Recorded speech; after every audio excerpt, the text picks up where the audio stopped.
Hi అండి, ఈరోజు ఎంతో టేస్టీ హెల్దీ అయిన పల్లి బెల్లం బర్ఫీ ఎలా చేయాలో చూద్దాం రండి. ముందుగా ఒక ప్యాన్లో 1 కప్పు పల్లీలను వేసి బాగా ఫ్రై చేసుకొని ఒక ప్లేట్లోకి తీసుకొని పైన ఉన్న పొట్టంతా తీసి మిక్సీ జార్లో వేసి పౌడర్ చేసుకొని పక్కనుంచుకోవాలి.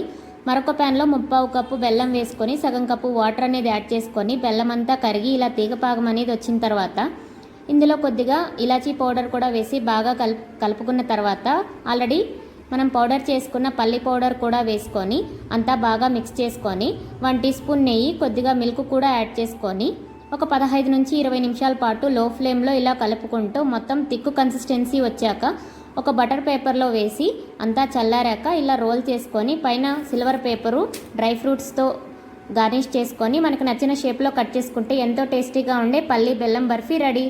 మీకు కనుక ఈ వీడియో నచ్చితే లైక్ చేసి షేర్ చేసి మరిన్ని వీడియోస్ కోసం నా ఛానల్ని సబ్స్క్రైబ్ చేయడం మర్చిపోవద్దు. అలాగే లైక్ చేయండి, షేర్ చేయండి.